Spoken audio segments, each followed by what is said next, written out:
ವಿದ್ಯಾರ್ಥಿಗಳೇ, ನಮ್ಮ ಭಾರತ ದೇಶದಲ್ಲಿ ಅನೇಕ ಮಹಾನ್ ವ್ಯಕ್ತಿಗಳು ತಮ್ಮದೇ ಆದಂತಹ ಒಂದು ಸಾಧನೆಯನ್ನ ಮಾಡಿದ್ದಾರೆ. ಅನೇಕ ಮೌಲ್ಯಗಳನ್ನು ನಮಗೆ ತಿಳಿಸ್ಕೊಟ್ಟಿದ್ದಾರೆ ಅಲ್ವಾ. ಇಲ್ಲಿ ಬೌದ್ಧ ಧರ್ಮದಲ್ಲಿ ಅನೇಕ ತತ್ವಗಳನ್ನ ಬುದ್ಧ ಹೇಳ್ತಿದ್ದಾನೆ ಅಲ್ವಾ. ಬುದ್ಧನ ತತ್ವಗಳು ಅವುಗಳನ್ನ ನಾವೆಲ್ಲ ಪ್ರತಿನಿತ್ಯ ಜೀವನದಲ್ಲಿ ಅಳವಡಿಸ್ಕೋಬೇಕು ಅನ್ನುವಂತಹದ್ದು. ಹಾಗೆಯೇ ಬುದ್ಧ ಶಾಂತಿ, ಸಹನೆ, ಕರುಣೆಯ ಸಂಕೇತ ಅಲ್ವಾ. ಈ ಬುದ್ಧನ ಬೆಳಕು ಇಡೀ ಪ್ರಪಂಚದಾದ್ಯಂತ ಪಸರಿಸ್ತಾ ಇದೆ. ಈ ಬೌದ್ಧ ಧರ್ಮದ ಸ್ಥಾಪಕಾಗಿಯ ಬುದ್ಧನು ಅನೇಕ ಮೌಲ್ಯಗಳನ್ನ, ತತ್ವಗಳನ್ನ ಜನತೆಯಲ್ಲಿ ತಿಳಿಸ್ತಾ ಇದ್ದಾರೆ. ಆಸೆಯೇ ದುಃಖಕ್ಕೆ ಮೂಲ, ಪ್ರಾಣಿ ಹಿಂಸೆ ಮಾಡಬಾರ್ದು, ಹೀಗೆ ಅನೇಕ ಮೌಲ್ಯಗಳನ್ನ ತಿಳಿಸುವಂತಹದ್ದು. ಅಂದು ಬೌದ್ಧನ ಕಾಲದ ಅವಧಿಯಲ್ಲಿ, ಬುದ್ಧನ ಕಾಲದ ಅವಧಿಯಲ್ಲಿ ಸಮಾಜ ಒಂದು ಸುಶಿಕ್ಷಿತವಾಗಿತ್ತು. ಹಾಗೆಯೇ ಈ ಇದ್ರ ಕುರಿತಾಗಿ ಮತ್ತೆ ಈ ಕನ್ನಡ ಸಾಹಿತ್ಯದಲ್ಲಿ ಕೆಲವೊಂದು ತಿರುಮುಕಿದಾಗ ನಾವು ಹೊಸಗಡ ಸಾಹಿತ್ಯ, ದಲಿತ ಬಂಡಾಯ ಸಾಹಿತ್ಯ, ಪ್ರಗತಿಶೀಲ ಸಾಹಿತ್ಯ ಅಂತ ಹಲವಾರು ಪ್ರಕಾರಗಳನ್ನು ನಾವು ನೋಡ್ತಾ ಇದ್ದೀವಿ ಮಕ್ಕಳೇ.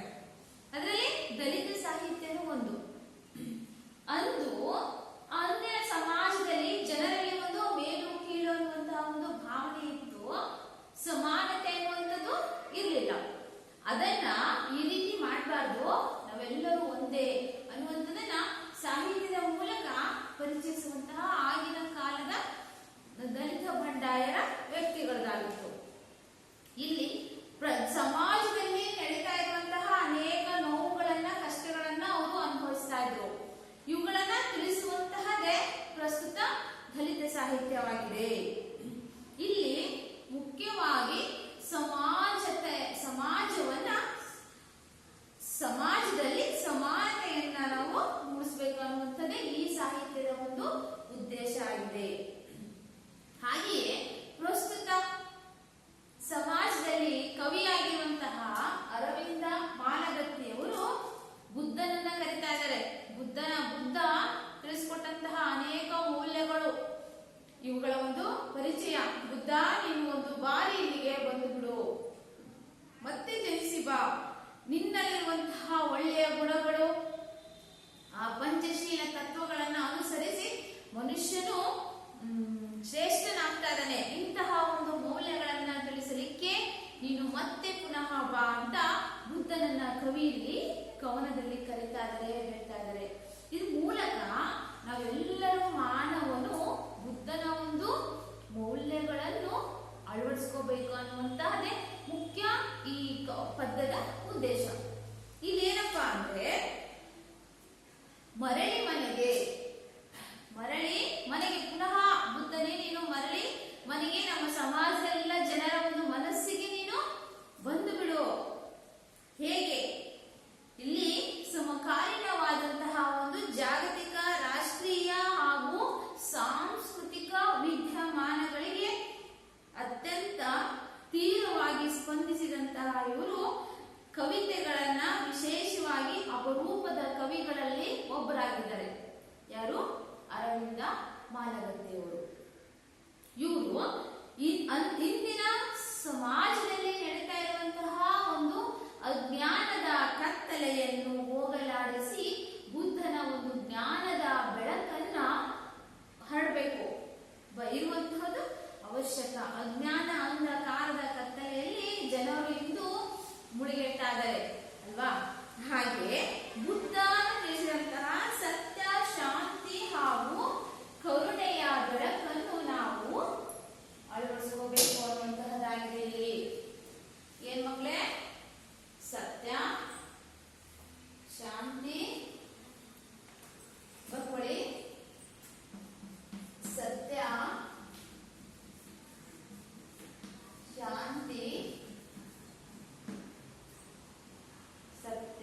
ಶಾಂತಿ, ಇನ್ನೊಂದು ಕರುಣೆಯ ಬೆಳಕು.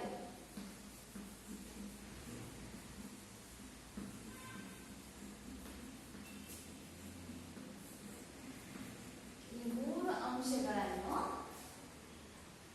ಇಂದಿನ ಪ್ರಸ್ತುತ ಸಮಾಜದಲ್ಲಿ ಮಾನವನು ಅಳವಡಿಸಿಕೋಬೇಕಾಗ್ತದೆ.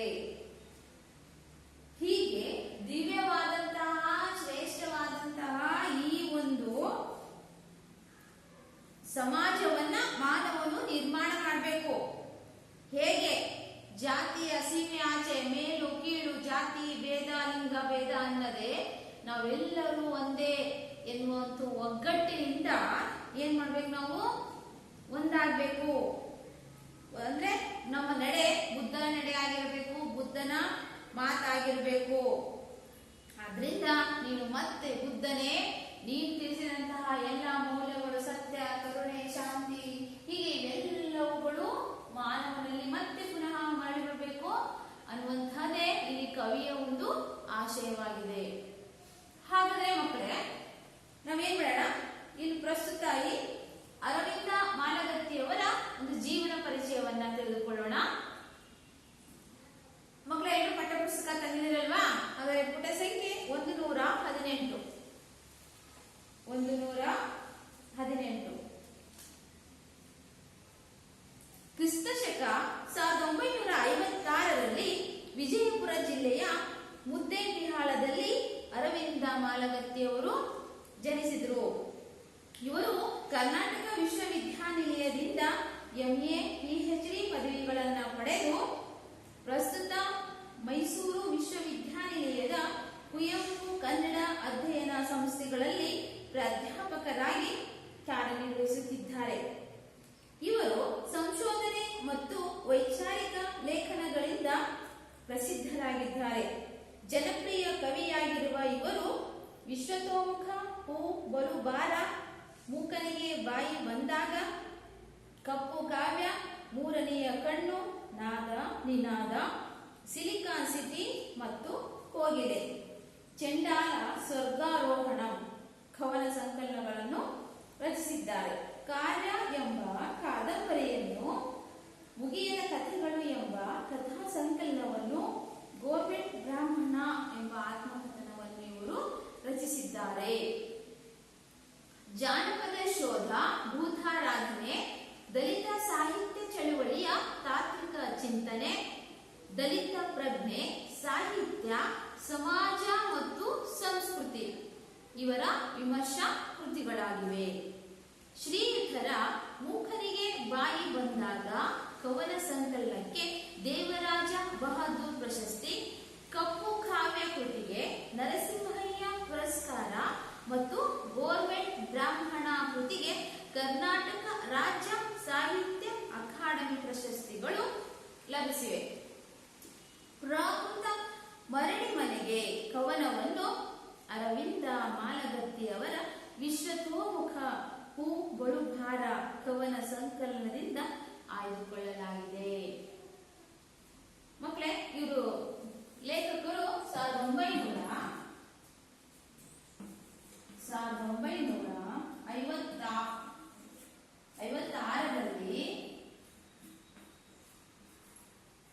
1956ರಲ್ಲಿ ವಿಜಯಪುರ ಜಿಲ್ಲೆಯ ಮುದ್ದೇಬಿಹಾಳದಲ್ಲಿ ಜನಿಸಿದರು.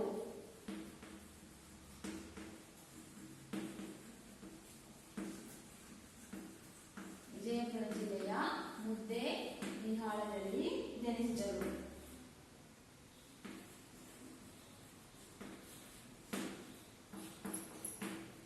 ನೆಕ್ಸ್ಟ್ ಇವರು ಬರೆದಂತಹ ಕವನ ಸಂಕಲನಗಳು ಯಾವಪ್ಪ ಅಂದ್ರೆ, ಮೂಕರಿಗೆ ಬಾಯಿ ಬಂದಾಗ,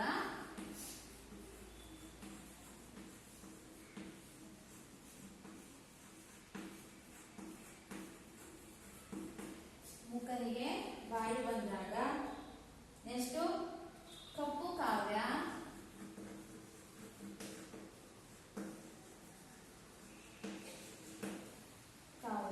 ನಾದ ನಿನಾದ ಅನ್ನುವಂತಹ ಕೃತಿಗಳನ್ನು ಇವರು ರಚಿಸಿದ್ದಾರೆ. ಪ್ರಸ್ತುತ ಈ ಕವನದ ಆಧಾರ ಗ್ರಂಥ ಅರವಿಂದ ಮಾಲಗತ್ತಿಯವರ ವಿಶ್ವತೋಮುಖ, ಹೂ ಬಲು ಭಾರ ಅನ್ನುವಂತಹ ಒಂದು ಕವನ ಸಂಕಲನದಿಂದ ನಾವಿಂದು ಆಯ್ಕೆ ಮಾಡಿಕೊಂಡಿದ್ದೀವಿ. ಹಾಗಾದ್ರೆ ಮಕ್ಕಳೇ, ಪ್ರಸ್ತುತ ಈ ಒಂದು ಕವನದಲ್ಲಿ ಕವಿಯು ಬುದ್ಧನು ನಮ್ಮ ನಿತ್ಯದ ಜೀವನದಲ್ಲಿ ಏನಾಗಿ ಬರಬೇಕು, ನಾವು ಹೇಗೆ ಇರಬೇಕು, ಆ ಒಂದು ಬುದ್ಧನ ತಿಳಿಸಿದಂತಹ ಶಾಂತಿ, ಕರುಣೆಯ ಬೆಳಕು ಹಾಗೂ ಸತ್ಯವನ್ನ ನಾವು ಹೇಗೆ ಜೀವನದಲ್ಲಿ ಅಳವಡಿಸ್ಕೋಬೇಕು ಅನ್ನುವಂಥದ್ದನ್ನ ಪ್ರಸ್ತುತ ಈ ಕವನದಲ್ಲಿ ನಮಗೆ ಇಂದು ವಿವರಿಸ್ತಾ ಇದ್ದಾರೆ. ಅದರ ಜೊತೆಗೆ ಪಂಚಶೀಲ ತತ್ವಗಳನ್ನು ಸಹ ನಾವಿಂದು ತಿಳ್ಕೋಬೇಕು. ಅಂದಾಗ ಮಾತ್ರ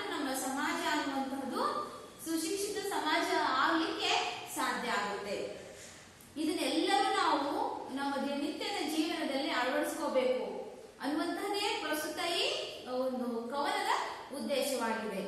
ಹಾಗಾದ್ರೆ ಮಕ್ಕಳೇ ಬನ್ನಿ ಈಗ ನಾವು ಈ ಕವನದ ಒಂದು ಆಡಿಯೋ ತುಣುಕನ್ನು ನಾವು ಕೇಳೋಣ.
ಬಾರೋ ಮರಳಿ ಮನೆಗೆ ಬಾರಯ್ಯ ಬಾರೋ ಬುದ್ಧನೆಡೆಗೆ ಬಾರಯ್ಯ ಬಾರೋ ಮರಳಿ ಮನೆಗೆ ಬಾರಯ್ಯ ಬಾರೋ ಬುದ್ಧನೆಡೆಗೆ ಶರಣಂ ಗಚ್ಚಾಮಿ ಗಚ್ಚಾಮಿ ಗಚ್ಚಾಮಿ ಬುದ್ಧಂ ಶರಣಂ ಗಚ್ಚಾಮಿ ಗಚ್ಚಾಮಿ ಗಚ್ಚಾಮಿ ಬುದ್ಧಂ ಶರಣಂ ಗಚ್ಚಾಮಿ ಗಚ್ಚಾಮಿ ಗಚ್ಚಾಮಿ.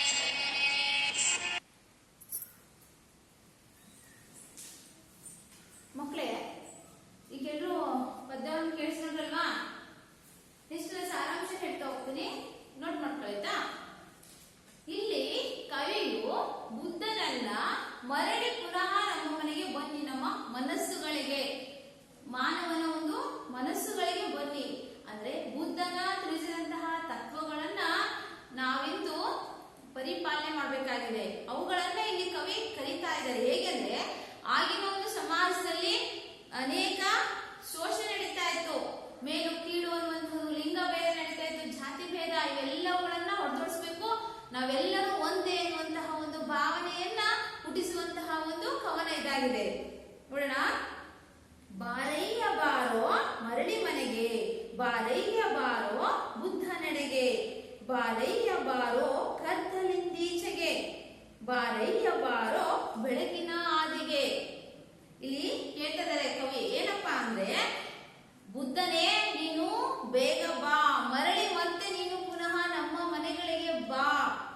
ಬುದ್ಧನೆಡೆಗೆ, ಬುದ್ಧನು ತಿಳಿಸಿದಂತಹ ಆ ಕರುಣೆ, ಸತ್ಯ, ಇವುಗಳ ಅಂಶಗಳನ್ನ ನೀ ಶಾಂತಿಯ ಒಂದು ಸಂಕೇತದ ಅಂಶಗಳನ್ನ ನೀನು ತೆಗೆದುಕೊಂಡು ಬಾ.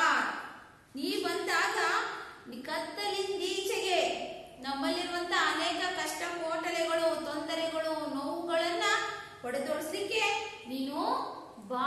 ಬುದ್ಧನೇ ಬಾರಯ್ಯ ಬಾರೋ ಬೆಳಕಿನ ಹಾದಿಗೆ, ನಮ್ಮೆಲ್ಲರಿಗೂ ಒಂದು ಬೆಳಕನ್ನ ತೋರಿಸಲಿಕ್ಕೆ ನೀನು ಪುನಃ ಬುದ್ಧನೇ ಬಾ ಎಂದು ಕವಿಯಲ್ಲಿ ಕರೀತಾ ಇದ್ದಾರೆ. ಅಂದ್ರೆ ಬುದ್ಧ ಹೇಳ್ಕೊಟ್ಟಂತಹ ಶಾಂತಿ, ಕರುಣೆ, ಸತ್ಯ ಈ ಅಂಶಗಳನ್ನ ನಾವು ಅಳವಡಿಸ್ಕೋಬೇಕು. ನಾವೆಲ್ಲರೂ ಒಂದೇ ಅನ್ನುವಂತಹ ಒಂದು ಸಮಾನತೆಯನ್ನ ಮೂಡಿಸ್ಕೋಬೇಕು ಅನ್ನುವಂತಹ ಅರ್ಥ ಹೇಳ್ತಾ ಇದೆ. ಹೀಗೆ ನಮ್ಮೆಲ್ಲರ ಬದುಕಿನಲ್ಲಿ ನೀನು ಬೆಳಕಾಗಿ ಬಾ. ಹಾಗೆಯೇ ನಮ್ಮೆಲ್ಲರಂತಹ ಎಲ್ಲ ಸಮಾಜವನ್ನು ಶೋಷಣೆ ಮಾಡ್ತದೆ, ನಮಗೆ ಅನೇಕ ಕಷ್ಟಗಳನ್ನು ಕೊಡ್ತದೆ, ನೋವನ್ನು ಕೊಡ್ತದೆ, ಅವುಗಳೆಲ್ಲವನ್ನ ಹೊಡೆದೊಡಿಸ್ಲಿಕ್ಕೆ ನೀನು ಬುದ್ಧ ಬಾ. ನೀ ತತ್ವಗಳನ್ನ, ಬೋಧನೆಗಳನ್ನ ತಿಳಿಸಲಿಕ್ಕೆ ನೀನು ಪುನಃ ಮರಳಿ ಬಾ ಅಂತ ಕರಿತಾ ಇದ್ದಾನೆ ಇಲ್ಲಿ ಕವಿ. ಎರಡನೇ ಪ್ಯಾರದಲ್ಲಿ ನೋಡೋಣ. ಬುದ್ಧನೆಂದರೆ ನಿತ್ಯ, ಬುದ್ಧನೆಂದರೆ ಸತ್ಯ, ಬುದ್ಧನೆಂದರೆ ಶಾಂತಿ, ಬುದ್ಧನೆಂದರೆ ಕ್ರಾಂತಿ, ಬುದ್ಧನೆಂದರೆ ಕರುಣೆ, ಬುದ್ಧನೆಂದರೆ ಬೆಳಕು, ಲುಂಬಿನಿಯ ಬನೆಗೆ ವೈಶಾಖ ಬಂದಂತೆ ಬಾರಯ್ಯ ಬಾರೋ. ಇಲ್ಲಿ ಬುದ್ಧ ಅಂದ್ರೆ ಏನಪ್ಪಾ ಅಂದ್ರೆ ಎಲ್ಲವನ್ನು ತಿಳಿದಂತಹ ನಿತ್ಯ. ಬುದ್ಧನೆಂದರೆ ಸತ್ಯ, ಬುದ್ಧ ಅಂದ್ರೆ ಸತ್ಯ ಅನ್ನುವಂಥವನು. ಏನಪ್ಪಾ ಅಂದ್ರೆ ಬುದ್ಧ ಹೀಗೆ ಒಂದು ಬೋಧನೆಯನ್ನ ಮಾಡ್ತಾ ಇರುವಾಗ ಆತನ ಬಳಿಯಲ್ಲಿ ಒಬ್ಬ ಸ್ತ್ರೀ ಬರ್ತಾ ಇದ್ದಾಳೆ. ಒಂದು ಮಗುವನ್ನ, ಚಿಕ್ಕ ಮಗು ಮರಣವನ್ನ ಹೊಂದಿರುತ್ತೆ. ಮಗುವನ್ನ ಕರ್ಕೊಂಡು ಬುದ್ಧನ ಬಳಿಗೆ ಆಕೆ ಬಂದಾಗ ಬುದ್ಧನ್ ಕೇಳ್ತಾ ಇದ್ದಾಳೆ, ನನ್ನ ಮಗುವನ್ನ ಬದುಕಿಸಿ ಕೊಡಿ ಅಂತ ಕೇಳಿದಾಗ ಬುದ್ಧ ಹೇಳ್ತಾ ಇದ್ದಾನೆ, ಆಯ್ತು ನೀನು ಮಗುವನ್ನು ಬದುಕಿಸಿ ಕೊಡ್ತೀನಿ, ಅದಕ್ಕೆ ನೀನೇನ್ ಮಾಡ್ಬೇಕು, ಸಾವಿಲ್ಲದ ಮನೆಯ ಒಂದು ಸಾಸಿವೆ, ಒಂದು ಹಿಡಿಯಷ್ಟು ಸಾಸಿವೆಯನ್ನ ನೀನು ತೆಗೆದುಕೊಂಡು ಬರ್ಬೇಕು ಅಂತ ಬುದ್ಧ ಹೇಳ್ತಾ ಇದ್ದಾನೆ. ಆಗ ಆಯ್ತು ಅಂತ ಆಕೆ ಏನ್ ಮಾಡ್ತಾಳೆ, ಹೋಗ್ತಾಳೆ, ಒಂದ್ ಮನೆಗೆ ಹೋಗ್ತಾಳೆ. ಅಮ್ಮ ಯಾರಾದ್ರೂ ಸಾಸಿವೆ ಕಾಳು, ಒಂದ್ ಹಿಡಿ ಸಾಸಿವೆ ಕಾಳನ್ನ ಕೊಡಿ ಅಂತ ಕೇಳ್ತಾ ಇದ್ದಾಳೆ. ಆಗ ಅವರು ಆಯ್ತು ಖುಷಿಯಿಂದ ಸಾಸಿವೆ ಕಾಳಿದೆ ಅಂತ ಏನ್ ಮಾಡ್ತಾರೆ, ಅವರು ಮನೆಯಲ್ಲಿರುವಂತವ್ರು ಆಕೆಗೆ ತಂದು ಕೊಡ್ತಾರೆ. ಆಗ ಆಕೆ ಕೇಳ್ತಾ ಇದ್ದಾಳೆ, ನಿಮ್ಮ ಮನೆಯಲ್ಲಿ ಯಾವ್ದಾದ್ರು ಒಂದು ಸಾವು ಆಗಿದೆಯಾ ಅಂತ ಕೇಳ್ತಾಳೆ. ಆಗ ಅವ್ರು ಹೇಳ್ತಾರೆ, ಮೊನ್ನೇನು ಒಂದ್ ತಿಂಗಳಲ್ಲಿ ನಮ್ಮ ಮನೆಯಲ್ಲಿ ಸಾವಾಯ್ತು ಅಂದಾಗ ಆಕೆ ಏನ್ ಮಾಡ್ತಾರೆ, ಸಾಸಿವೆ ಕಾಳನ್ನ ಚೆಲ್ಬಿಡ್ತಾಳೆ.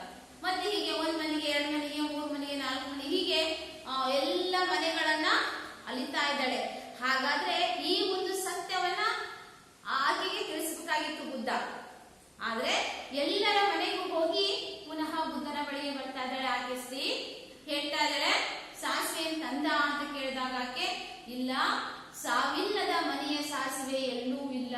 ಹಾಗಾದ್ರೆ ಸಾವು ಅನ್ನುವಂಥದ್ದು ಖಚಿತ, ಹುಟ್ಟು ಉಚಿತ, ಸಾವು ಖಚಿತ ಅನ್ನುವಂತಹ ಒಂದು ಸತ್ಯವನ್ನ ಆಕೆಗೆ ಅವರು ಆ ಮೂಲಕ ಅವರು ತಿಳಿಸ್ತಾ ಇದ್ದಾರೆ. ಹೀಗೆ ಸತ್ಯತೆಯನ್ನ ಹೇಳುವಂತಹದ್ದು ಈತಂದಾಗಿದೆ.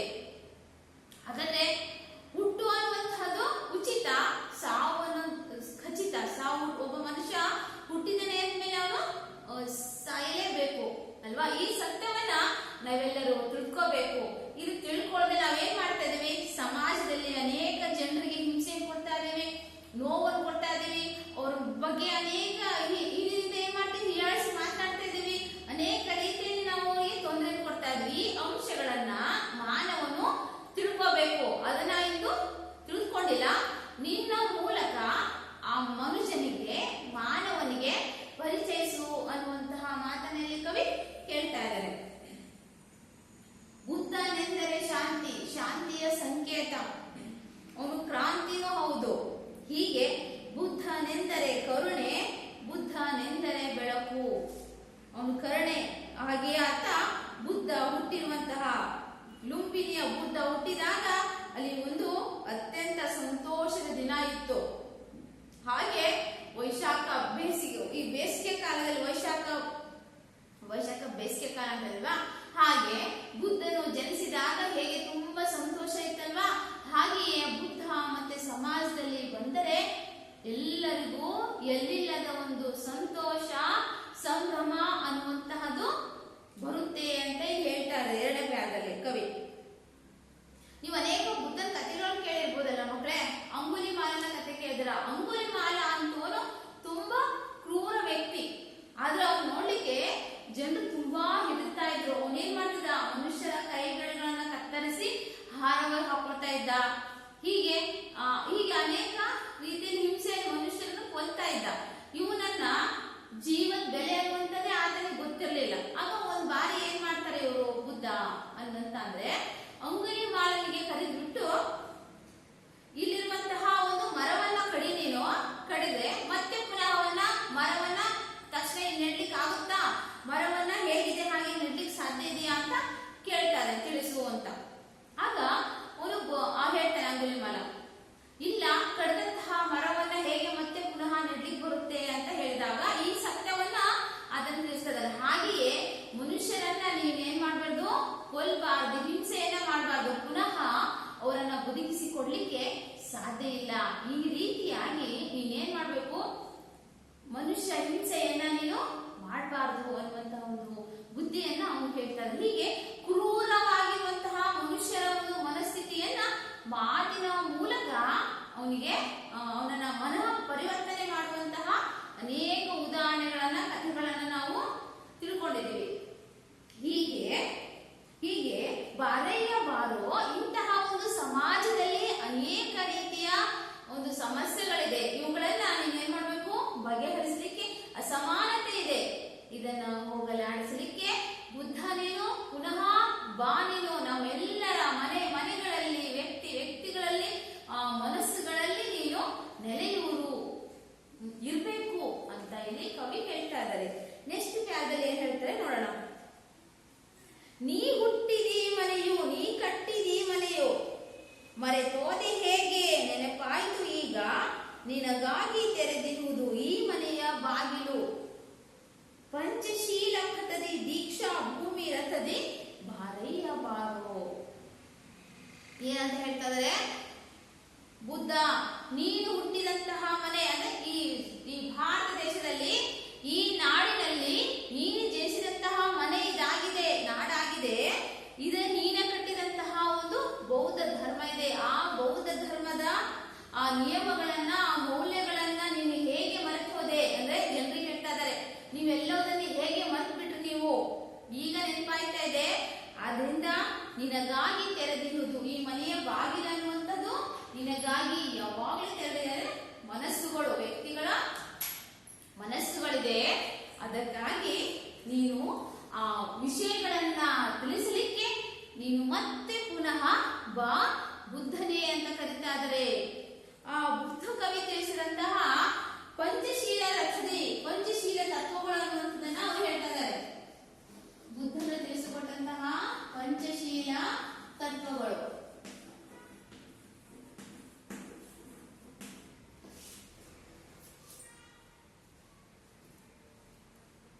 ಪಂಚಶೀಲ ತತ್ವಗಳು ಪಥ ಅಂದ್ರೆ ದಾರಿ, ಈ ಕಟ್ಟಿ ತಿಳಿಸಿದಂತಹ ಒಂದು ದಾರಿ ಏನಿದೆ, ಮಾರ್ಗ, ದೀಕ್ಷಾ ಭೂಮಿ,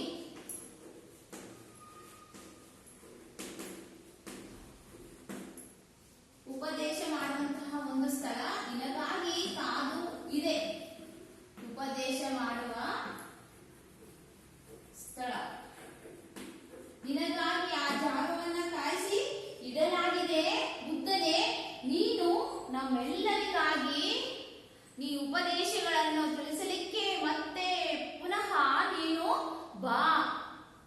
ಹೇಗೆ ಅಂತ ಹೇಳ್ತಾರೆ ನೋಡಿ, ಇಲ್ಲಿದೆ ಪಂಚಶೀಲ ತತ್ವಗಳು. ಇವೆಲ್ಲವುಗಳನ್ನ, 5 ತತ್ವಗಳನ್ನ ಮಾನವನು ರೂಢಿಸ್ಕೋಬೇಕು ಅನ್ನುವಂತಹದ್ದಾಗಿದೆ. ಹೇಗೆ ಇವೆಲ್ಲವುಗಳನ್ನ ನಾವು ರೂಢಿ ಮಾಡ್ಕೋಬೇಕು.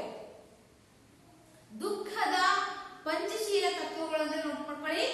ದುಃಖದ ನಿರೋಧಕ್ಕಾಗಿ ಬುದ್ಧನು ನಿರೂಪಿಸಿದ ಅಷ್ಟಾಂಗ ಮಾರ್ಗ ಸಾಧನೆಯಲ್ಲಿ ಗೃಹಸ್ಥರು, ಕುಟುಂಬಸ್ಥರು ಅಳವಡಿಸಿಕೊಳ್ಳುವಂತಹ ಪವಿತ್ರವಾದಂತಹ 5 ಶೀಲ ಸಚ್ಚಾರಿತ್ರ್ಯ ಅಂಶಗಳಿವಾಗಿವೆ. ಪ್ರತಿಯೊಬ್ಬ ಗೃಹಸ್ಥ ಅಂದ್ರೆ ಕುಟುಂಬಸ್ಥನು ಇವನ್ನ ರೂಢಿ ಮಾಡ್ಕೋಬೇಕು. ಏನಪ್ಪಾ ಅಂದ್ರೆ, ಯಾವುದೇ ಜೀವಿಗಳನ್ನು ಕೊಲ್ಲಬಾರದು ಹಾಗೂ ಹಿಂಸೆಯನ್ನು ಮಾಡಬಾರದು. ಯಾವುದೇ ಪ್ರಾಣಿ, ಪಶು ಪಕ್ಷಿಗಳು, ಪ್ರಾಣಿಗಳು, ಮನುಷ್ಯರು, ಹೀಗೆ ಯಾವುದೇ ಜೀವಿಗಳನ್ನು ಕೊಲ್ಲಬಾರದು, ಅವುಗಳಿಗೆ ಹಿಂಸೆ ಮಾಡಬಾರದು, ಒಡೆಯಬಾರದು, ಬಯ್ಯಬಾರದು. ಈ ರೀತಿಯಲ್ಲಿ ಅನೇಕ ದೈಹಿಕ ಹಿಂಸೆಗಳನ್ನ ನಾವು ಮಾಡಬಾರದು. ದೈಹಿಕ ಹಾಗೂ ಮಾನಸಿಕ ಹಿಂಸೆಗಳನ್ನು ಮಾಡಬಾರದು ಎಂದು ಹೇಳ್ತಾ ಇದ್ದಾರೆ. 2ನೇ ಅಂಶ, ನಮ್ಮದಲ್ಲದ ವಸ್ತುವನ್ನು ಕದಿಯದಿರುವುದು ಅಥವಾ ತೆಗೆದುಕೊಳ್ಳದಿರುವುದು. ಮಕ್ಕಳೇ, ಇವೆಲ್ಲವನ್ನ ನೀವು ಈಗಿನಿಂದಲೇ ಬೆಳೆಯುವ ಸಿರಿ ಮೊಳಕೆಯಲ್ಲಿ ಅನ್ನುವ ಒಂದು ಗಾದೆ ಮಾತಿನಂತೆ ಈಗಿನಿಂದಲೇ ನೀವೇನ್ ಮಾಡಬೇಕು, ಈ ಎಲ್ಲ ಅಂಶಗಳನ್ನ ಅಳವಡಿಸಿಕೊಂಡಾಗ ಆ ಸಮಾಜ ಅನ್ನುವಂಥದ್ದು ಸುಶಿಕ್ಷಿತ ಸಮಾಜ ನಿರ್ಮಾಣ ಆಗ್ಲಿಕ್ಕೆ ಸಾಧ್ಯ ಆಗುತ್ತೆ. ಮಕ್ಕಳೇ, 2ನೇ ಪಾಯಿಂಟ್ ಏನಪ್ಪಾ ಅಂದ್ರೆ, ನಮ್ಮದಲ್ಲದ, ನಮ್ದಾಗದೇ ಇರುವಂತಹ ವಸ್ತುವನ್ನ ನಾವು ತೆಗೆದುಕೋಬಾರ್ದು. ಪೆನ್ ಆಗಲಿ, ವಸ್ತು ಆಗಲಿ, ಒಡವೆ ಆಗಲಿ, ಬಟ್ಟೆ ಆಗಲಿ, ಹಣ ಆಗಲಿ, ಬೆಳ್ಳಿ ಬಂಗಾರ ಆಗಲಿ, ಇಂತಹ ಬೇರೆ ಯಾರದೋ ವಸ್ತುವನ್ನು ನಾವು ಕದಿಯಬಾರದು. ಅಂದ್ರೆ ಕಳ್ಳತನವನ್ನು ಮಾಡಬಾರದು ಅಥವಾ ತೆಗೆದುಕೊಳ್ಳದಿರುವುದು. ಅವುಗಳನ್ನು ನಾವೇನ್ ಮಾಡೋದು, ತೆಗೆದುಕೋಬಾರದು. ಅದು ಮಹಾ ತಪ್ಪು. 3ನೇ ಪಾಯಿಂಟ್, 3ನೇ ಅಂಶ, ಶೀಲಹರಣ ಮಾಡದಿರುವುದು ಅಥವಾ ಅತ್ಯಾಚಾರ ಮಾಡದಿರುವುದು. ಬೇರೊಬ್ಬರನ್ನ ಅಪಹರಣ ಮಾಡೋದು, ಅವರಿಗೆ ನಾವು ತೊಂದರೆಯನ್ನ ಕೊಡುವಂತಹದ್ದು, ಹಿಂಸೆಯನ್ನ ಮಾಡುವುದು, ಸ್ತ್ರೀ ಹತ್ಯೆ ಮಹಾಪಾಪ. ಅವರಿಗೆ ಅತ್ಯಾಚಾರವನ್ನ ಮಾಡುವುದು, ನೋವನ್ನ ಕೊಡುವುದು, ಈ ರೀತಿಯಾಗಿ ಅವರಿಗೆ ಅಪಹರಣ ಮಾಡೋದು, ಇಂತಹ ಒಂದು ಕೆಲಸಗಳನ್ನ ನಾವು ಮಾಡಬಾರದು. ನೆಕ್ಸ್ಟ್ 4ನೇ ಅಂಶ ಏನಪ್ಪಾ ಅಂದ್ರೆ, ಸುಳ್ಳನ್ನು ಹೇಳದಿರುವುದು ಅಥವಾ ಅಸತ್ಯವನ್ನು ನುಡಿಯದಿರುವುದು. ಸುಳ್ಳನ್ನ ನಾವು ಹೇಳ್ಬಾರ್ದು, ಸತ್ಯವನ್ನ ಮಾಡ್ಬೇಕು, ಸತ್ಯವನ್ನ ಮಾತನಾಡಬೇಕು, ಸುಳ್ಳನ್ನ ಹೇಳ್ಬಾರ್ದು. ಸತ್ಯವನ್ನ ನುಡಿಯದಿರುವುದು ಅಂದ್ರೆ ಸುಳ್ಳನ್ನು ಹೇಳಬಾರದು. ನೋಡಿ, ಪ್ರತ್ಯಕ್ಷವಾಗಿ ಕಂಡರೂ ಪ್ರಮಾಣಿಸಿ ನೋಡು ಅನ್ನುವಂತಹ ಒಂದು ಗಾದೆ ಮಾತಿನಂತೆ ಯಾರೋ ಸಾಕ್ಷಿದಾರರಿರ್ತಾರೆ, ಒಬ್ರು ಕಂಡ್ರೆ ಒಬ್ರಿಗೆ ಆಗ್ತಾ ಇರಲ್ಲ, ಆಗ ಅವನಿಗೆ ಬೇಕು ಅಂತ ನಾವೇನ್ ಹೇಳ್ತೀವಿ, ಸುಳ್ಳು ಸಾಕ್ಷಿಯನ್ನು ಹೇಳಿ ಅವನಿಗೆ ಜೀವಾವಧಿ ಶಿಕ್ಷೆ, ಮರಣದಂಡನೆ ಶಿಕ್ಷೆಗಳನ್ನು ಕೊಡ್ತಾ ಇದ್ದಾರೆ ಅಲ್ವಾ. ಹೀಗೆ ಯಾವ್ದೋ ಸ್ನೇಹಿತರು ಅಷ್ಟೊಂದು ದೂರ ಹೋಗೋದ್ ಬೇಡ, ನಾವು ಇಲ್ಲೇ ನಿಮ್ಮ ಮಕ್ಕಳ ಹಂತಗಳಲ್ಲಿ ನೋಡೋಣ. ನೀವ್ ಹೇಳ್ತೀರಿ, ಕಂಪ್ಲೇಂಟ್ ಹೇಳ್ತಿರ್ತಿರಲ್ವಾ, ಸುಳ್ಳು ಹೇಳ್ದು ಅವ್ನು ನನ್ನ ಪೆನ್ ತಕೊಂಡ, ಇವ್ ನನ್ನ ಪೆನ್ ತಗೊಂಡ, ನನ್ನ ಬುಕ್ ಇಟ್ಕೊಂಡ, ನನ್ನ ಹಾಳೆ ಹರ್ದ ಅಂತ ಹೀಗೆ ಹಲವಾರು ಕಂಪ್ಲೇಂಟ್ಗಳನ್ನ ಹೇಳ್ತಿರ್ತಾರೆ. ಈ ರೀತಿಯಾಗಿ ಸುಮ್ಮನೆ ಸುಳ್ಳುಗಳನ್ನ ಹೇಳಬಾರದು, ಸತ್ಯವನ್ನ ನುಡಿಬೇಕು. ಮಾದಕ ಪಾನೀಯ ಅಥವಾ ಮಾದಕ ಸೇವಿಸದಿರುವುದು, ಎಲ್ಲ ಡ್ರಿಂಕ್ಸ್ ಅಂತ ಹೇಳ್ತಾರಲ್ವಾ, ಬೀಡಿ, ಸಿಗರೇಟು, ಡ್ರಿಂಕ್ಸ್, ಹೀಗೆ ದೇಹಕ್ಕೆ ತೊಂದರೆ ಆಗುವಂತಹ ಅನಾರೋಗ್ಯಕರ ಚಟುವಟಿಕೆಗಳನ್ನ ನಾವು ಮಾಡಬಾರ್ದು. ಆಮೇಲೆ ಗುಟ್ಕಾ, ಜರ್ದ ಅವೇನೇನೋ ಹಾಕೋತಿರ್ತಾರೆ, ಇಂತಹ ಹಲವಾರು ಒಂದು ವಸ್ತುಗಳನ್ನ ನಾವು ಸೇವಿಸಬಾರ್ದು. ಅಂದ್ರೆ ಅದು ನಮ್ಮ ಆರೋಗ್ಯದ ಮೇಲೆ ದುಷ್ಪರಿಣಾಮವನ್ನು ಉಂಟು ಮಾಡುತ್ತೆ ಅನ್ನುವಂತಹ ಮಾತನ್ನ ಹೇಳ್ತಿದ್ದಾರೆ. ಹಾಗಾದ್ರೆ ಮಕ್ಕಳೇ, ನೀವು ಈ ಬುದ್ಧನು ತಿಳಿಸಿದಂತಹ ಆ 5 ಒಂದು ಪಂಚಶೀಲ ತತ್ವಗಳನ್ನ ಜೀವನದಲ್ಲಿ ಅಳವಡಿಸಿಕೊಳ್ಬೇಕು. ಅಲ್ಲದೆ ಆ ಅಂಶಗಳನ್ನ ನಿಮ್ಮ ಮನೆಯಲ್ಲಿರುವಂತಹ ವಿದ್ಯೆ ಕಲ್ತಿದ್ದೀರಿ ಅಂದ್ರೆ ಅದರಿಂದ 10 ಜನಕ್ಕೆ ಉಪಯೋಗ ಆಗಬೇಕು. ನಿಮ್ಮ ಮನೆಯಲ್ಲಿರುವಂತಹ ತಂದೆ ತಾಯಿಗಳು, ಹಿರಿಯರು, ಅವರಿಗೆಲ್ಲರಿಗೂ ಈ ಮೂಲ ಅಂಶಗಳನ್ನ ನಾವು ಪರಿಚಯಿಸಿಕೊಡ್ಬೇಕು ಅನ್ನುವಂಥದ್ದೇ ಮುಖ್ಯ ಉದ್ದೇಶ. ಈಗ ಈ ರೀತಿಯಾಗಿ ಈ 5 ಅಂಶಗಳನ್ನ ನಾವು ಏನ್ ಮಾಡಬೇಕು, ಜೀವನದಲ್ಲಿ ಅಳವಡಿಸ್ಕೋಬೇಕು. ನೀನು ಮಾಡಿದಂತಹ ಉಪದೇಶಗಳನ್ನ ಇಂದು ನೀನು ಪರಿಚಯಿಸಲಿಕ್ಕೆ ಮತ್ತೆ ಪುನಃ ಬಾ ಅಂತ ಕರೀತಾ ಇದ್ದಾರೆ. ನೆಕ್ಸ್ಟ್ ನೋಡೋಣ. ಬುದ್ಧ ನಮ್ಮ ತಂದೆ, ಬುದ್ಧ ನಮ್ಮ ತಾಯಿ, ಬುದ್ಧ ನಮ್ಮ ಬಂಧು, ಬುದ್ಧ ನಮ್ಮ ಬಳಗ, ಬೋಧಿಸತ್ವ ಮೀರಿದಡೆ ಮೆಚ್ಚನ ತಂದೆ, ಬಯಲಿನಲ್ಲಿ ಬಂಧನ ಮೆಚ್ಚಳ ತಾಯಿ. ನೋಡಿ, ಬೋಧಿಸತ್ವ ಅಂದ್ರೆ ಬುದ್ಧನಾಗುವ ಒಂದು ಉತ್ತಮವಾದಂತಹ ಒಳ್ಳೆಯ ಗುಣವನ್ನ ಹೊಂದಿದಂತಹ ವ್ಯಕ್ತಿ. ಈಗ ಬುದ್ಧ ಏನಪ್ಪಾ ಅಂದ್ರೆ ಆತ ನಮಗೆ ತಂದೆ. ನಮ್ಮ ತಂದೆ ಆದವರು ಏನ್ ಮಾಡ್ತಾರೆ, ನಾವು ಮಾಡಿದಂತಹ ತಪ್ಪುಗಳನ್ನ ಬೈದು ತಿದ್ದಿ ಬುದ್ಧಿ ಹೇಳ್ತಾರೆ. ಹಾಗೆ ಬುದ್ಧನಾದವನು ಸಹ ನಾವು ಮಾಡಿದಂತಹ ತಪ್ಪುಗಳನ್ನ ತಿದ್ದಿ ಹೇಳ್ತಾರೆ. ಅವಾಗಲೇ ನಾನು ಅಂಗುಲಿಮಾಲ ಅಂತ ಹೇಳಿದೆ. ಆ ರೀತಿಯಾಗಿ ಹೀಗೆ ತಂದೆಯ ಸ್ಥಾನದಲ್ಲಿ ಬುದ್ಧನಿದ್ದಾನೆ. ತಾಯಿಯ ಸ್ಥಾನದಲ್ಲಿ ಮಾತು ಹೋದ್ರೆ ತಾಯಿ ವಾತ್ಸಲ್ಯ, ಪ್ರೀತಿ, ಕರುಣೆಗೆ ಹೆಸರುವಾಸಿ ಅಲ್ವಾ. ತಾಯಿಯ ರೂಪದಲ್ಲಿ ಮೆದುವಾಗಿ ಪ್ರೀತಿಯಿಂದ, ವಾತ್ಸಲ್ಯದಿಂದ ಅವರ ಮನಃ ಪರಿವರ್ತನೆಗೆ ಬುದ್ಧ ತಾನಾಗ್ತಾನೆ. ತಾಯಿಯ ರೀತಿಯಲ್ಲಿ ಆತ ತಿಳುವಳಿಕೆಯಲ್ಲಿರ್ತಾನೆ. ಹಾಗೆ ಬಂಧುವಾಗಿ, ಬಂಧು ಹಾಗೂ ಬಳಗವಾಗಿ ಬುದ್ಧನು ನಮ್ಮ ಜೊತೆ ಇರಬೇಕು. ಈ ರೀತಿ ಇದ್ದಾಗ ಬೋಧಿಸತ್ವ ಮೀರಿದರೆ ಮೆಚ್ಚನ ತಂದೆ. ಈ ರೀತಿಯಾಗಿ ಬುದ್ಧನು ಬಿದ್ದಾಗ ಆತ ತಿಳಿಸಿಕೊಟ್ಟಂತಹ ಮೌಲ್ಯಗಳೆಲ್ಲವನ್ನು ನಮ್ಮ ತಂದೆ ಮೆಚ್ತಾ ಇದ್ದಾರೆ. ಬುದ್ಧ ಖುಷಿ ಪಡ್ತದಾನೆ, ಇಷ್ಟಪಡ್ತಾರೆ. ತಂದೆ ಅಂದ್ರೆ ಯಾರಿಲ್ಲ ಮಕ್ಕಳೇ? ಬುದ್ಧ. ಹೀಗೆ ಈತ ರೀತಿ ಇದ್ದಾಗ ನಮ್ಮಲ್ಲಿರುವಂತಹ ಕೀಳರಿಮೆ ಮನೋಭಾವನೆಯನ್ನ ಹೊಡೆದೋಡಿಸಿದಾಗ ನಮ್ಮ ತಾಯಿಯಾದವಳು ಏನ್ ಮಾಡ್ತಾಳೆ, ನಮ್ಮನ್ನ ಮೆಚ್ತಾಳೆ. ಮೆಚ್ಚೋಳು ಆ ತಾಯಿ ಅಂದ್ರೆ ಬುದ್ಧನು ಮೆಚ್ಚುತ್ತಾನೆ. ಹಾಗಾದ್ರೆ ನಾವೇನ್ ಮಾಡ್ಬೇಕು, ನಮ್ಮಲ್ಲಿರುವಂತಹ ಕೀಳರಿಮೆ, ಮೇಲು ಕೀಳು, ಅಸ್ಪೃಶ್ಯತಾ ಭಾವನೆ, ಈ ಜಾತಿ ಭೇದ ಮನೋಭಾವನೆ ಇವೆಲ್ಲವನ್ನು ಹೋಗಲಾಡಿಸಿ ನಾವೆಲ್ಲರೂ ಒಂದೇ ಅನ್ನುವಂತಹ ಒಂದು ಭಾವನೆಯಲ್ಲಿ ಇದ್ದಾಗ ಬುದ್ಧನು ಇದನ್ನೇ ತಿಳಿಸಿದಲ್ವಾ, ಸಮಾನತೆಯನ್ನು ಹೇಳ್ತಾರೆ. ಅದನ್ನ ನಾವು ತಿಳ್ಕೊಂಡಾಗ ಬುದ್ಧನು ನಮ್ಮನ್ನ ಮೆಚ್ಚುತ್ತಾನೆ ಅನ್ನುವಂತಹ ಮಾತನ್ನ ಇಲ್ಲಿ ಹೇಳ್ತಾ ಇದ್ದಾರೆ. ಹಾಗೆ ನೆಕ್ಸ್ಟ್ ಪ್ಯಾರ ನೋಡೋಣ. ಬಹು ಜನತೆಯ ಹಿತವೇ ಬಹು ಜನತೆಯ ಸುಖವು, ನಮ್ಮುಸಿರ ನೀತಿಯು ನಮ್ಮನೆಯ ರೀತಿಯು, ಮಹಾಮನೆಯ ಮಹಾಮಂತ್ರ ಸಾಗಿರೋ, ನೀವೆಲ್ಲ ದಿವ್ಯ ಜಗದ ಭವ್ಯ ಮನುಜರಾಗಿ ನೀವು ಬಾಳಿರೋ. ಇಲ್ಲೇನ್ ಹೇಳ್ತಿದ್ರೆ, ಅದರ ಬುದ್ಧ ಏನಪ್ಪಾ ಅಂದ್ರೆ ಎಲ್ಲ ಬಹು ಜನರಿಗೆ ಹಿತವನ್ನ ಬಯಸುವಂತಹ ವ್ಯಕ್ತಿ ಆಗಿದ್ದಾನೆ. ಒಳ್ಳೆಯದನ್ನ ಬಯಸುವಂತಹ, ಸರ್ವೇ ಜನ ಸುಖಿನೋ ಭವಂತ ಅನ್ನುವಂಥ ರೀತಿಯಲ್ಲಿ ಹೇಳುವ ಹಾಗೆ ಸ್ವಾರ್ಥವನ್ನು ಮಾನವನು ತೊರೆಯಬೇಕು.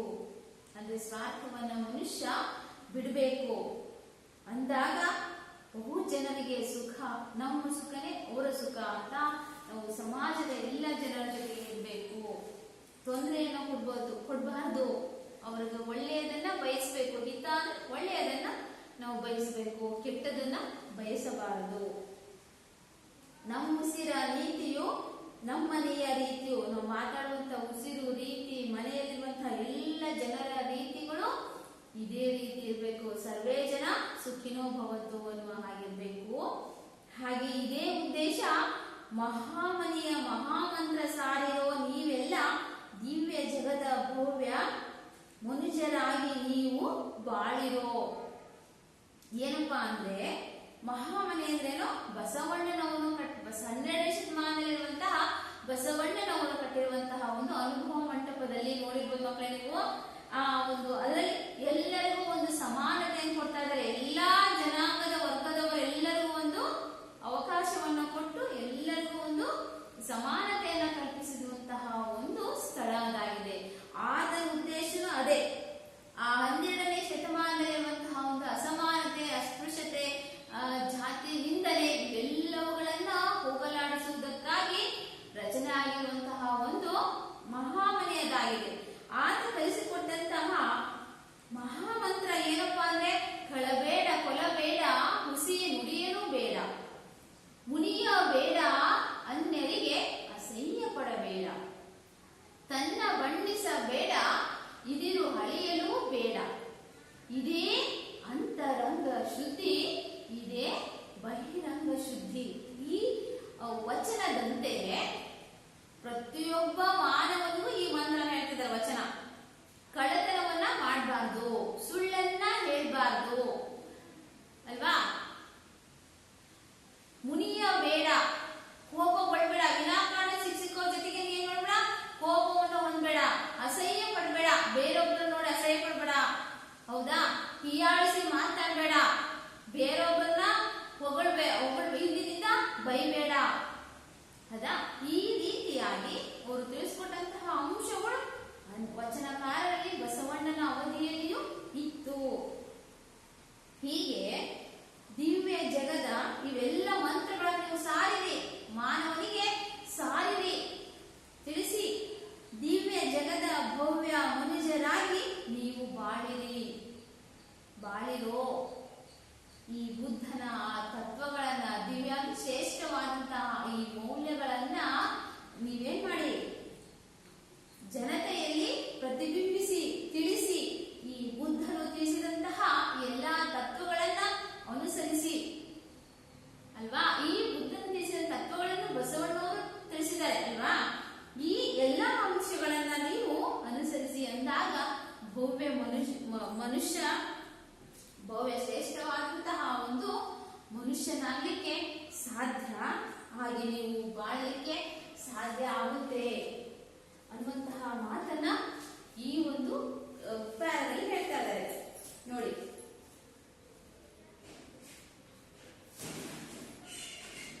ಬುದ್ಧನು ಒಂದೆರಡು ಕ್ವಶನ್ ಕೇಳೋಣ, ಆಮೇಲೆ ಸಾರಾಂಶ ಮುಂದುವರಿಸೋಣ ಮಕ್ಕಳೇ. ಬುದ್ಧನು ಲುಂಬಿನಿಯ ವನಕ್ಕೆ ಯಾವ ರೀತಿ ಬರಬೇಕು? ವೈಶಾಖ ಬಂದಂತೆ. ಮನೆಯ ಬಾಗಿಲು ಯಾರಿಗಾಗಿ ತೆರೆದಿರುವುದು? ಮನೆಯ ಬಾಗಿಲು ಯಾರಿಗಾಗಿ ತೆರೆದಿರುವುದು? ಬುದ್ಧನಿಗಾಗಿ. ಮಹಾಮನೆಯಲ್ಲಿ ಯಾವ ಮಂತ್ರವನ್ನು ಸಾರಬೇಕು?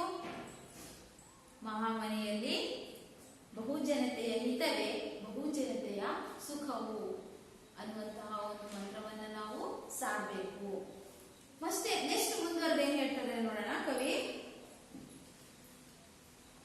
ಬಾರಯ್ಯ ಬಾರೋ ಜಾತಿಯ ಸೀಮೆಯಾಚೆ, ಬಾರಯ್ಯ ಬಾರೋ ಧರ್ಮದ ಗಡಿಯಾಚೆ, ಲಿಂಗ ಭೇದ ಬೇಕಿಲ್ಲ, ಮೇಲು ಕೀಳು ಇಲ್ಲಿಲ್ಲ, ಬುದ್ಧ ನಡೆ ಎಮ್ಮ ನಡೆ, ಬುದ್ಧ ನುಡಿ ಎಮ್ಮ ನುಡಿ, ಬಾರಯ್ಯ ಬಾರೋ.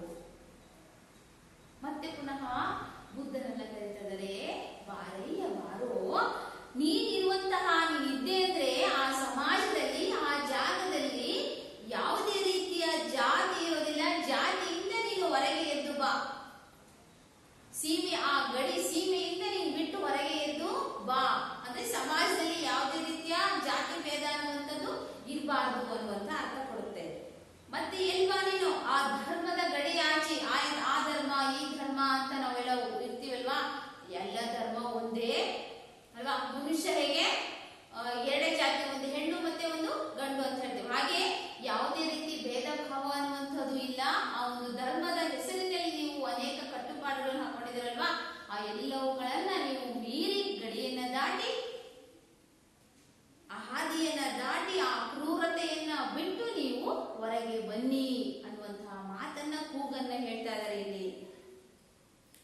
ಮಕ್ಕಳೇ, ಲಿಂಗ ಭೇದ ಬೇಕಿಲ್ಲ, ಮೇಲು ಕೀಳು ಇಲ್ಲಿಲ್ಲ. ಯಾವುದೇ ರೀತಿಯ ಹೆಣ್ಣು ಗಂಡು ಅನ್ನುವಂತಹ ಒಂದು ಭೇದ ಭಾವ ಇಲ್ಲದೆ, ಮೇಲು ಕೀಳು ಅಂತ ಇಲ್ಲದೆ, ಇಲ್ಲಿ ಯಾವುದೇ ರೀತಿಯಲ್ಲಿ ಬುದ್ಧ ತೋರಿಸಿದಂತಹ ಹಾದಿಯಲ್ಲಿ ಯಾವುದೋ ಅಂಶಗಳು ಇಲ್ಲ. ನಾವೆಲ್ಲರೂ ಒಂದೇ ಅನ್ನುವಂತಹ ಒಂದು ಸಮಾನತೆಯ ಅಂಶ ಇದರಲ್ಲಿದೆ. ಇದನ್ನ ನೀವೇನ್ ಮಾಡ್ಬೇಕು? ಬರಬೇಕು, ಬಿಟ್ಟು ಬರಬೇಕು. ಬುದ್ಧ ನಡೆ ಎಮ್ಮ ನಡೆ, ಬುದ್ಧ ನುಡಿ ಎಮ್ಮ ನುಡಿ. ಈ ರೀತಿಯಾಗಿ ಬುದ್ಧನು ತಿಳಿಸಿಕೊಟ್ಟಂತಹ ಎಲ್ಲ ನಡೆ ಮಾತುಗಳು ಎಲ್ಲವೂ ನಮಗಾಗಬೇಕು. ನಾವು ಆ ರೀತಿ ಇರಬೇಕು ಮನುಷ್ಯನು. ಬುದ್ಧ ತಿಳಿಸಿದಂತಹ ಆ ಮಾತುಗಳು, ಆ ಮೌಲ್ಯಗಳು, ಪಂಚಶೀಲ ತತ್ವಗಳನ್ನ ನಾವೇನ್ ಮಾಡ್ಬೇಕು? ಅಳವಡಿಸ್ಕೋಬೇಕು. ಈ ಎಲ್ಲ ಅಂಶಗಳನ್ನ ನಾವು ತಿಳ್ಕೊಂಡಾಗ ಒಂದು ಸಮಾಜದಲ್ಲಿ ಯಾವುದೇ ರೀತಿಯ ಒಂದು ಶೋಷಣೆ, ಅಸಮಾನತೆ, ಮೇಲು ಕೀಳು ಅನ್ನುವಂತಹ ಒಂದು ಭೇದ ಭಾವ ಇರೋದಿಲ್ಲ. ಇದೆಲ್ಲವನ್ನು ನಾವು ಬಿಟ್ಟು ಬಿಡಬೇಕು ಅನ್ನುವಂತಹದ್ದೇ ಪ್ರಸ್ತುತ ಈ ಕವನದ ಒಂದು ಆಶಯವಾಗಿದೆ. ಮಕ್ಕಳೇ ನೋಡಿ, ಬುದ್ಧ ಇದನ್ನಲ್ವಾ, ಬುದ್ಧ ಈತನು ರಾಜನಾಗಿದ್ದಾನೆ. ಆತ ಬಾಲ್ಯದಲ್ಲಿಯೇ ಋಷಿ ಮುನಿಗಳ ಒಂದು ಹೇಳಿರ್ತಾರೆ. ಏನಪ್ಪಾ ಅಂದ್ರೆ, ಬುದ್ಧನು ಇದೆಲ್ಲ ಐಶ್ವರ್ಯ ಸಂಪತ್ತನ್ನ ಬಿಟ್ಟು ದೊಡ್ಡ ಮಹಾನ್ ವ್ಯಕ್ತಿ ಆಗ್ತಾನೆ ಅನ್ನುವಂಥದ್ದನ್ನ ಹೇಳ್ತಾರೆ. ಆಗ ತಂದೆ ಏನ್ ಮಾಡ್ತಾರೆ? ಅರಮನೆ ಎಲ್ಲ ಐಷಾರಾಮಿ ಜೀವನವನ್ನ ಬಿಟ್ಟು ಬುದ್ಧ ಸನ್ಯಾಸತ್ವವನ್ನು ಸ್ವೀಕರಿಸ್ತಾನೆ ಅಂತ ಅಂದ ಏನ್ ಮಾಡ್ತಾನೆ? ಆತನಿಗೆ ಚಿಕ್ಕ ವಯಸ್ಸಿನಲ್ಲಿ ಒಂದು ವಿವಾಹವನ್ನ ಮಾಡ್ತಾನೆ. ಆಗ ರಾಹಿಲ ಅನ್ನುವಂತಹ ಒಬ್ಬ ಮಗ ಜನಿಸ್ತಾರೆ. ಹೀಗೆ ಒಂದ್ ಬಾರಿ ಏನ್ ಮಾಡ್ತಾನೆ? ಒಂದ್ಸಾರಿ ಏನ್ ಮಾಡ್ತಾನೆ ಅವನಪ್ಪ ಅಂದ್ರೆ, ವಾಯುವಿಹಾರಕ್ಕೆ ಅಂತ ಹೊರಗೆ ಹೋದಾಗ, ಹೋಗೋಣ ಅಂತ ಹೋದಾಗ 3 ಅಂಶ ವ್ಯಕ್ತಿಗಳನ್ನ ನೋಡ್ತಾರೆ. ಏನಪ್ಪಾ ಅಂದ್ರೆ, ಫಸ್ಟ್ ರೋಗಿ, ಒಬ್ಬ ಮುದುಕ, ವಯಸ್ಸಾದಂತಹ ವಯಸ್ಕಸ್ಥ, ಹಾಗೂ ಒಂದು ಶವವನ್ನ ನೋಡ್ತಾನೆ. ನೋಡಿ ಏನ್ ಮಾಡ್ತಾನೆ ಅಂದ್ರೆ, ಅರಮನೆ ಅಂದ್ರೆ ಅವನಿಗೆ ಏನಿತ್ತು? ಕೈ ಆಳುಗಳಿತ್ತು, ಏನು ಕಷ್ಟಗಳು ಗೊತ್ತಿರಲ್ಲ ಆತನಿಗೆ. ತುಂಬಾ ಐಷಾರಾಮಿ ಜೀವನ. ಇದು ನೋಡಿದ ತಕ್ಷಣ ಆತನಿಗೆ ಏನು ಅನಿಸುತ್ತೆ? ಏನ್ ಮಾಡ್ತಾನೆ? ಮನುಷ್ಯನಾಗಿ ಹುಟ್ಟಿದ ಮೇಲೆ ಈ 3 ಅಂಶಗಳನ್ನ ನಾವು ಅನುಭವಿಸಬೇಕು. ಹೇಗಂದ್ರೆ, ಒಬ್ಬ ಮನುಷ್ಯನಾಗಿ ಹುಟ್ಟಿದ ಮೇಲೆ ರೋಗಿ ಆಗ್ಲೇಬೇಕು ಅಲ್ವಾ? ರೋಗಿ ಆಗ್ಲೇಬೇಕು. ಹಾಗೆ ವಯಸ್ಕನಾಗ್ಲೇಬೇಕು, ವಯಸ್ಸಾಗ್ಲೇಬೇಕು ಆತನಿಗೆ. ಅಂದ್ರೆ ವಯಸ್ಸಾಗ್ಲೇಬೇಕು, ಮುದುಕನಾಗ್ಲೇಬೇಕು. ಇನ್ನೊಂದು ಶವ ಆಗ್ಲೇಬೇಕು. ಅಂದ್ರೆ ಮೀನ್ಸ್ ಹುಟ್ಟಿದಂತಹ ಮನುಷ್ಯ ಸಾಯಲೇಬೇಕು. ಈ 3 ಅಂಶಗಳು ಆ ವ್ಯಕ್ತಿಗಳಲ್ಲಿ ನಡೆಯುವಂತಹ ಒಂದು ಕ್ರಿಯೆಗಳು. ಈ 3 ಅಂಶಗಳಿಂದ ಏನು ಸಾಧನೆಯನ್ನ ಮಾಡ್ಲಿಕ್ಕೆ ಸಾಧ್ಯ ಇಲ್ಲ. ಹಾಗಾದ್ರೆ ನಾನು ಏನಾದ್ರೂ ಒಂದು ಸಾಧನೆಯನ್ನ ಮಾಡಬೇಕು, ಮನುಷ್ಯನಾಗಿ ಜನಿಸ್ತೇನೆ ಅಂದ್ರೆ ಮಾನವನಿಗೆ ಅನುಕೂಲವಾಗುವಂತಹ ಏನಾದ್ರೂ ಒಂದು ಅಂಶಗಳನ್ನ ನಾನು ತಿಳಿಸಲೇಬೇಕು ಅಂತ ಒಂದು ನಿರ್ಧಾರ ಮಾಡಿದಂತಹ ಈತ ಬುದ್ಧನೇನ್ ಮಾಡ್ತಿದ್ದಾನೆ? ಅಂದಿನ ದಿನ ವೈರಾಗ್ಯದ ಕಡೆಗೆ, ಈ ಐಷಾರಾಮಿ ಜೀವನವನ್ನ ಎಲ್ಲ ಬಿಟ್ಟು ತಪಸ್ಸನ್ನ ಆಚರಿಸೋಣ ಅಂತಂದು ರಾತ್ರಿ ಏನ್ ಮಾಡ್ತಾನೆ?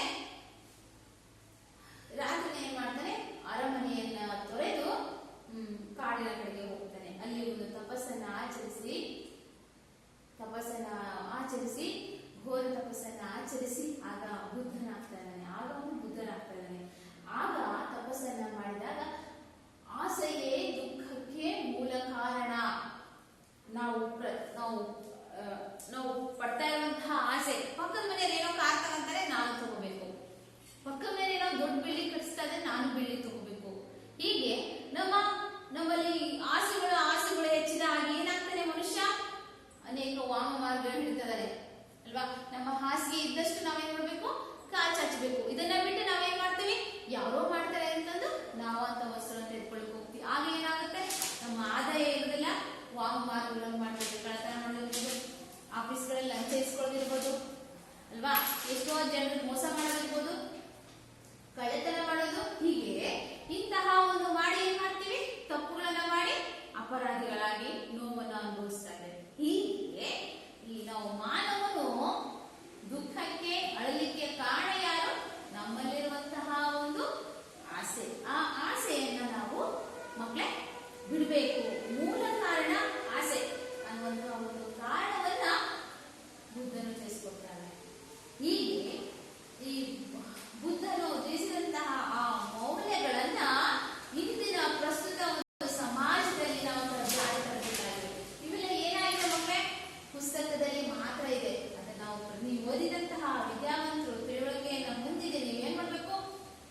ಸಮಾಜ ಒಂದು ಸುಶಿಕ್ಷಿತ ಸಮಾಜ ಆಗ್ಲಿಕ್ಕೆ ಕಾರಣಕರ್ತ ನೀವು ಆಗಿದ್ದೀರಾ ಅಲ್ವ ಮಕ್ಕಳೇ.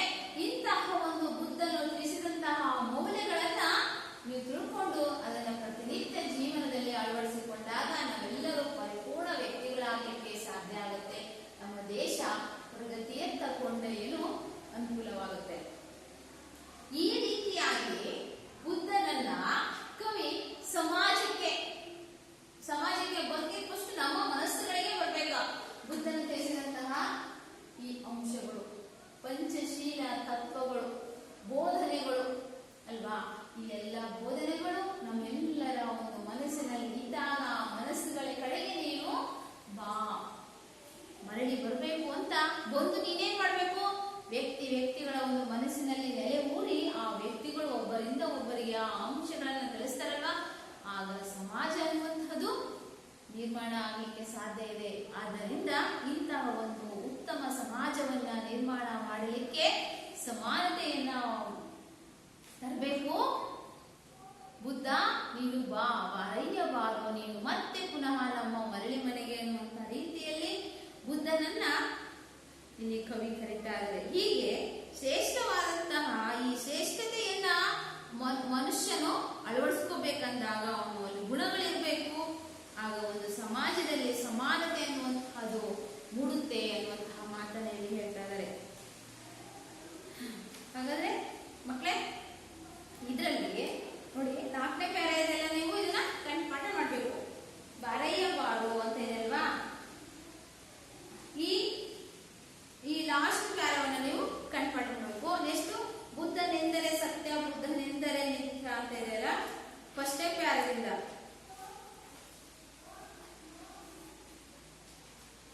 ಬುದ್ಧನೆಂದರೆ ಸಿಕ್ತ ಮಕ್ಕಳೇ. ಫಸ್ಟ್ ಇದೆ ಬಾರಯ್ಯ ಬಾರೋ, ಬುದ್ಧನೆಂದರೆ ಸತ್ಯ. ಇಲ್ಲಿಂದ 2ನೇ ಪ್ಯಾರ ಕಂಠಪಾಠ, ಇಲ್ಲಿಂದ 2ನೇ ಪ್ಯಾರ ಫಸ್ಟ್ ಪೇಜ್ ಅಲ್ಲಿ ಇದೆ ಬುದ್ಧನೆಂದರೆ ನಿತ್ಯ, ಬುದ್ಧನೆಂದರೆ ಸತ್ಯ. ಅಲ್ಲಿಂದ 1ನೇ ಪ್ಯಾರ ಮತ್ತೆ ಲಾಸ್ಟ್ 2 ಪ್ಯಾರ ಇದೆಯಲ್ಲ, ಇವೆರಡು ಪ್ಯಾರವನ್ನು ನೀವು ಕಂಠಪಾಠ ಮಾಡಬೇಕು. 17ನೇ ಪೇಜ್ ಅಲ್ಲಿ ಇದೆ.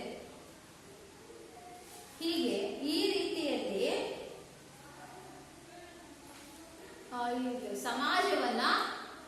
ಸಮಾಜದಲ್ಲಿ ಒಂದು ಸಮಾನತೆಯನ್ನು ತರಬೇಕು ಅನ್ನುವಂಥದ್ದೇ ಮುಖ್ಯ ಈ ಕವನದ ಆಶಯವಾಗಿದೆ. ಮಕ್ಕಳೇ, ನಾನೀಗ ಗೃಹಪಾಠವನ್ನು ಕೊಡ್ತೀನಿ, ಬರ್ಕೊಳ್ಳಿ ಎಲ್ಲ. ಇಲ್ಲಿರುವಂತಹ ನೋಡಿ ವ್ಯಾಕರಣಾಂಶಗಳನ್ನ ಭಾಷಾಭ್ಯಾಸ ಬರೀರಿ. ಈ ಕ್ವಶನ್ ಕೊಡ್ತೀನಿ, ಬರ್ಕೊಳ್ಳಿ ಮಕ್ಕಳೇ.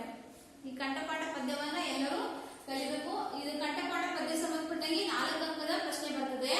ನೆಕ್ಸ್ಟ್ ಅದಾದ ನಂತರ ಕವಿ ಪರಿಚಯಕ್ಕೆ 3 ಅಂಕದ ಪ್ರಶ್ನೆ ಬರ್ತದೆ. ಬರ್ಕೊಳ್ಳಿ ಕ್ವಶನ್ಸ್, ಗೃಹಪಾಠ ಹೇಳ್ತೀನಿ ಮಕ್ಕಳೇ. ಭವ್ಯ ಮನುಜರಾಗಿ ಬಾಳಲು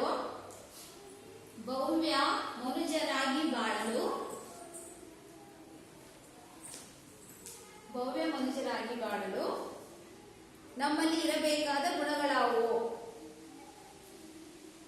ನೆಕ್ಸ್ಟ್ ಕ್ವಶನ್, ಬುದ್ಧನು ಬೋಧಿಸಿದ ಪಂಚಶೀಲ ತತ್ವಗಳು ಯಾವುವು?